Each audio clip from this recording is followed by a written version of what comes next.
नमस्कार। ADL story channel में आप सबका स्वागत है। हमारी आज की कहानी है माँ बाप की कहानी, बूढ़े बाप का दर्द। यह कहानी एक सच्ची घटना पे आधारित है जो एक कविता के रूप में व्यक्त की गई है। वो कोई कविता नहीं है। ठंड का मौसम था, सुबह का समय था।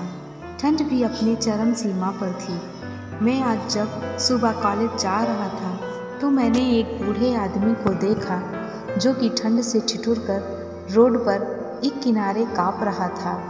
उस बूढ़े आदमी के आँखों में भी सिर्फ आंसू ही थे। न पहनने के लिए कपड़े, न कंबल, उसके पास कुछ भी नहीं था। मैं वहाँ थोड़ी देर रुका और उस आदमी से उसके इस हालात के बारे में पूछा तो उसके जवाब सुनकर मेरी आँखों में आंसू आ गया और मैं वहाँ से कॉलेज चला गया। उस बूढ़े आदमी की बातों को मैंने एक कविता का रूप दे दिया जिसे मैं आप सबको बताने जा रहा हूँ। एक बार पढ़िएगा ज़रूर, आपको भी पता चले कि जो माँ बाप अपनी औलादों को इतने अच्छे से, इतने नाज़ों से पाल पोस कर बड़ा करते हैं, वही औलाद बुढ़ापे में अपने माँ बाप के साथ क्या करते हैं। आज के बेटों की सोच किस तरह हो गई है। आज फिर से इंसान की इंसानियत को मरते देखा है। एक बूढ़े बाप को ठंड में बाहर रोड पर ठिठुरते देखा है। न जाने कैसे भगा देते हैं लोग अपने माँ बाप को। आज फिर एक ज़िंदगी को बेदर्दी से मैंने मरते देखा है। उसकी नज़रों में एक आस थी, उसकी आँखों में आंसू थे, चेहरे पर एक चाहत थी, अपने बच्चों का इंतज़ार था। इतनी मुश्किल में भी उसके चेहरे पर एक छोटी सी मुस्कुराहट थी।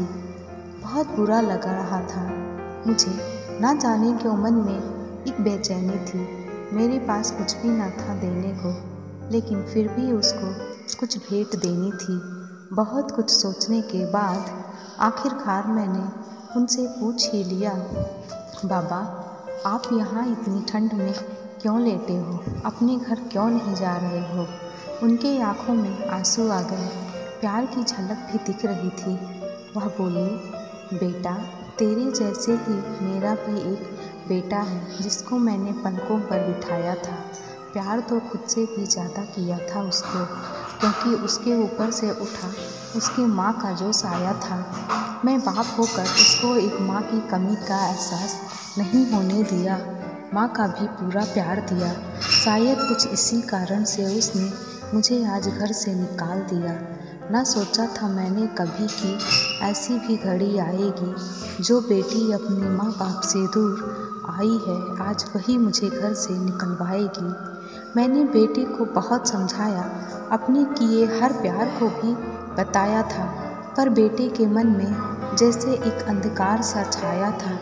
वो भी अपने पत्नी की बातों में आकर अपने बूढ़े बाप पर जुल्म सितम ढाया था। जिस बाप ने बेटे के लिए अपनी सारी खुशियाँ त्याग दी, धूप में उसके लिए जलता रहा, आज मैं जैसे उसके लिए कोई पराया हूँ। बस इतनी सी कहानी है मेरी, जो इस रोड पर मैं पड़ा हूँ। मैं जिस बेटे को हर एक सुख दिया, आज उसी की वजह से मोड़ पर खड़ा हूँ मैं।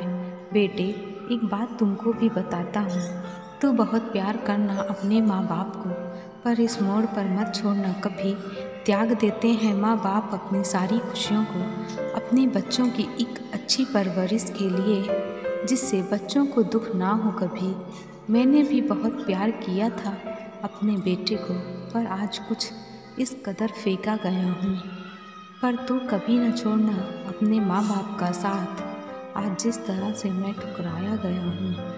भगवान ऐसी औलाद देने से अच्छा है किसी को औलाद ही ना दूँ।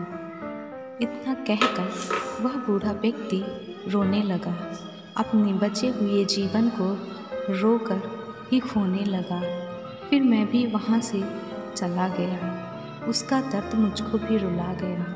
इतनी समझ तो नहीं है मुझ में कि मैं आप सबको समझाऊं, पर फिर भी एक बात ज़रूर कहना चाहता हूँ हर उस बेटे को अपने माँ बाप का सहारा बनो। कल की आई हुई लड़की की बातों में मत आया करो। उसे लड़के की वजह से अपने माँ बाप के प्यार को मत भुलाया करो।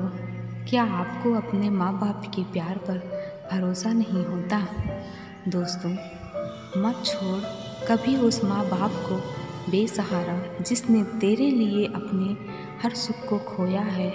माँ बाप तो वो सूरज हैं जिसने खुद आग में जलकर तेरे जीवन के हर अंधकार को रोशनी दिया है, तेरे जीवन में संसार की सारी खुशियाँ लाया है।